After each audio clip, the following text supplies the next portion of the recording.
Hey guys, welcome back. So today's video I wanted to kind of chit chat about some things that are on my Sephora wish list and on just a separate beauty wish list, things that you can buy at other retailers. And so periodically from time to time I like to just kind of go over what's new at Sephora. This morning I was eating my breakfast and I just kind of went onto the Sephora website, went to what's new because I haven't done that in quite some time. And I noticed there's a lot of new things, and I also have some things on my wish list that I haven't yet purchased, so I thought we'd chat about them. We can kind of I can get feedback from you. You can get my thoughts and opinions on some things or whatever. And I kind of like to do this every so often just to kind of, chat about what's new and what I'm going to buy. And I did just film this look, this makeup look, so I will link that video in a card and put it below too if you are interested. You probably are wondering, what is that peachy goodness on her face?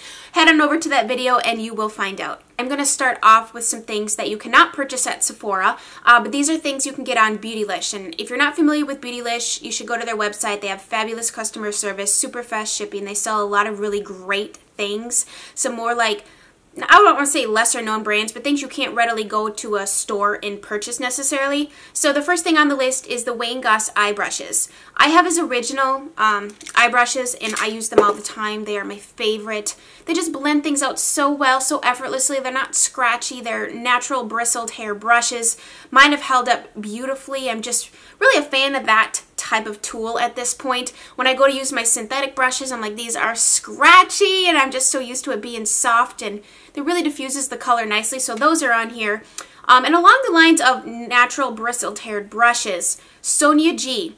I would like to get my hands on a few of her brushes. I'm not really familiar with who she is. I'm thinking maybe she's a makeup artist, but I have heard nothing but great things about those brushes, so I have those jotted down to try.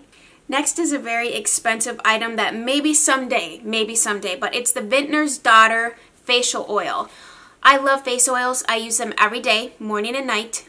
They just beef up the moisturizer. They're so good for your skin. My skin in the morning always looks so supple and just rejuvenated. It never looks dry and dehydrated. And that's because I use the face oils. And I have a variety of brands and different kinds, but the Vintner's Daughter, I don't even know what it smells like, but I just envision it smells amazing. If you go to the website and look at what all the different oils that are in it, it's just everything natural, and anything that's like more natural scented I tend to gravitate towards because I like those. I don't like artificial scents, like not really. Next we have the Emma Harding Cleansing Balm. I did do an entire video on the different cleansing balms that I have tried, a comparison of them. I'll put that below if you're interested, but that one is still on my list to try. I haven't tried it yet, basically because it comes down to the price point of this one. I believe it's a little bit spendier, and I currently have several open that I'm going through, but cleansing balms are something I use every day, so I go through them pretty quickly, but maybe more towards this upcoming winter I will be out, and I would like to try that one next. And then the last thing I have on this list is the May Lindstrom Blue Cocoon Moisturizer. Now, I have had a small size of that, a few summers ago, and I loved it. It has chamomile in it, which really helps with redness and calming the skin, and I've had a few of you say that you have that and you love it.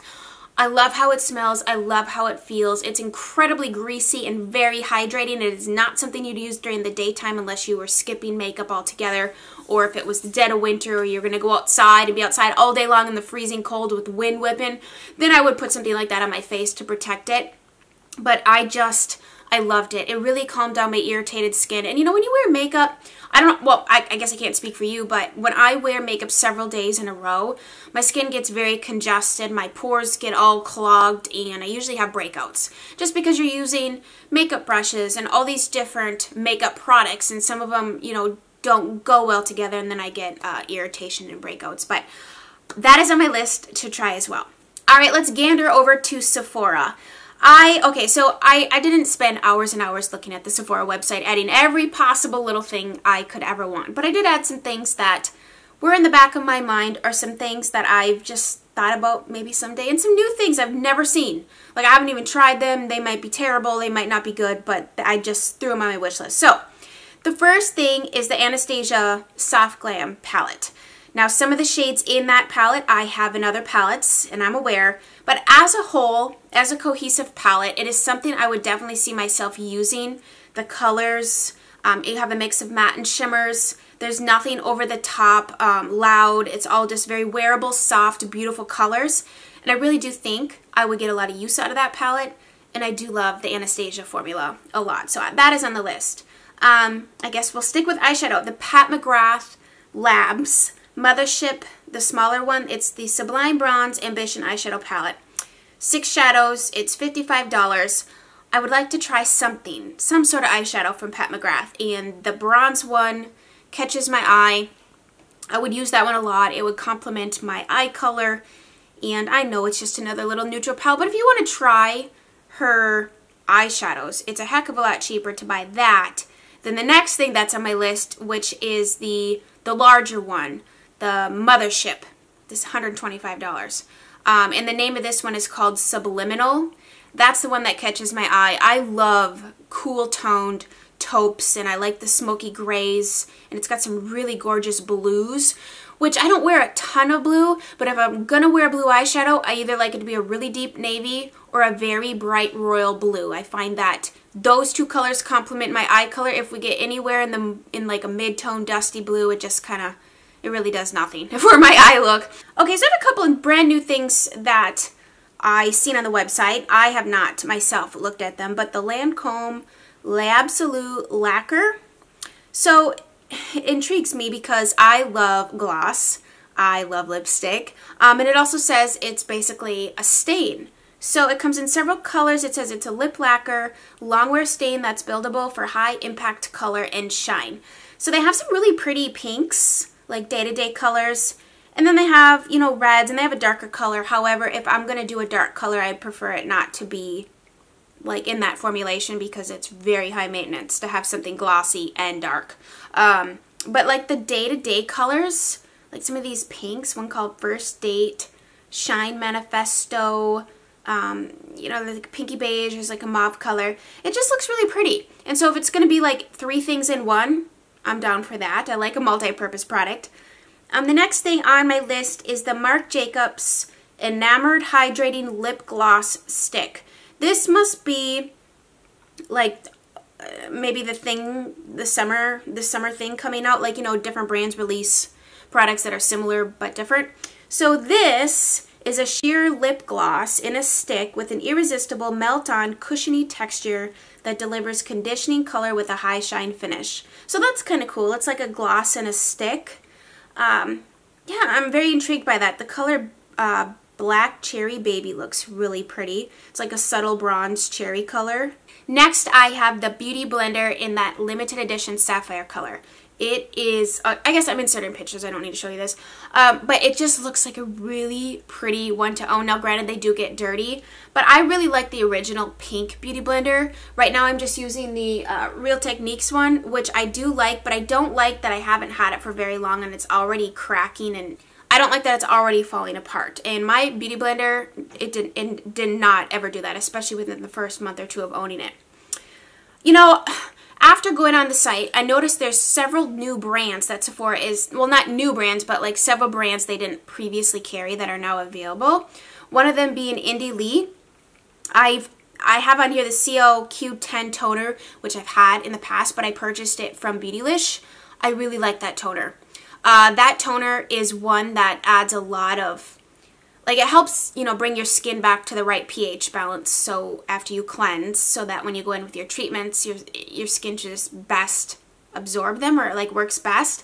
But this one, it didn't used to have a spray nozzle, but I see here that it now has a spray nozzle where you can just like spritz it, which that's really convenient because then you don't have to waste a cotton pad. And I just really liked how that toner felt on my face. It was very hydrating and it really calmed my skin down. So that's on here. The next thing that I have is the Algenist Genius Liquid Collagen Lip. So this is a treatment that's supposed to help like plump, fill in fine lines and wrinkles around your lip area. And I've noticed that my lips are starting to get like, well, you probably can't tell right now, but without makeup and up close, not with this situation, there are, you know, fine lines from age and bad life choices. And I also have a chickenpox scar here that I never had an issue with before, but I'm pretty sure it's because I'm losing collagen as I'm aging, and so I often have to overline my lip over here really oddly so that you can't notice it.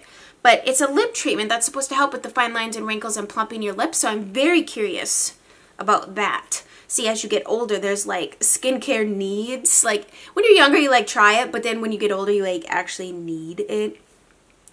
Okay, anyways, the next thing on here is by Ren. And I've had samples of skincare products in the past from Ren, but I've never gone out and purchased anything full size.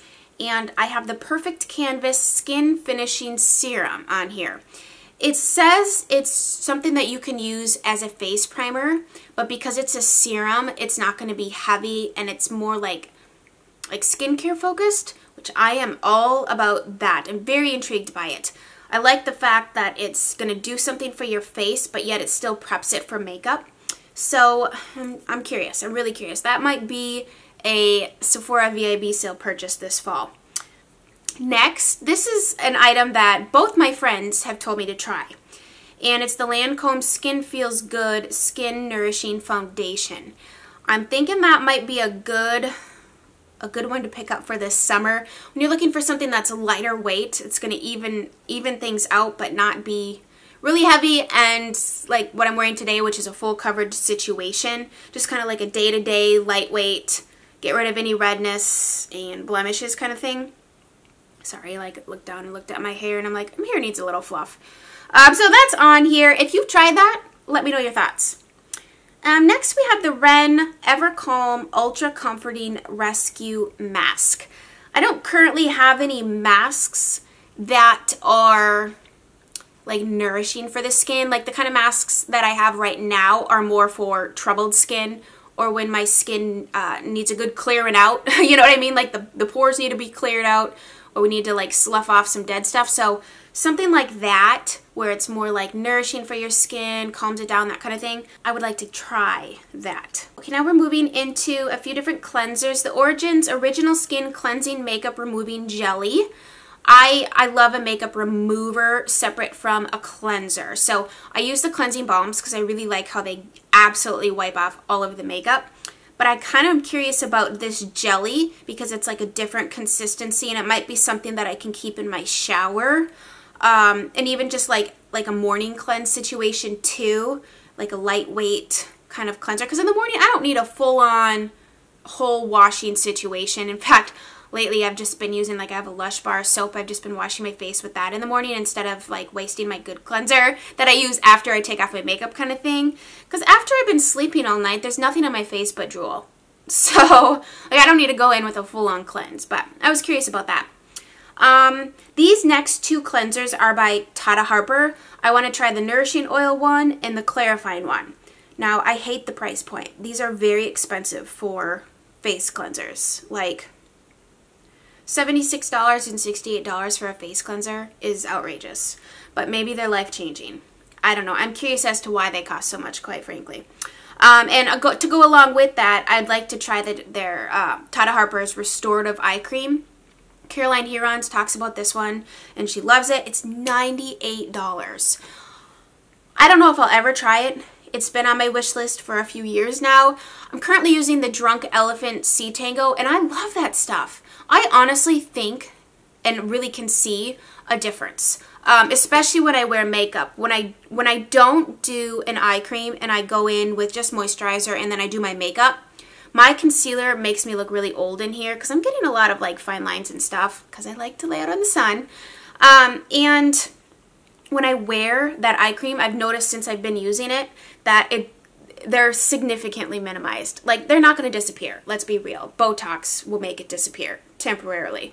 But this eye cream has really helped hydrate that area so it like is more plumped up so things don't settle in.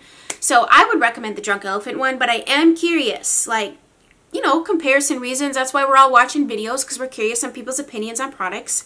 I am curious if it does work, A, and why it's $98. And the last thing on my wish list is the Tarte Knockout Tingling Treatment.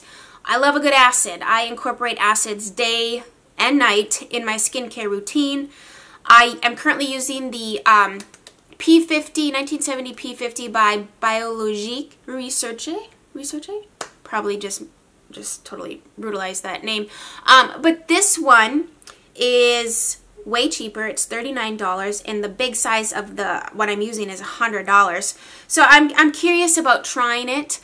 Let's see. I'm trying to click, but for some reason my internet is not loading my phone information.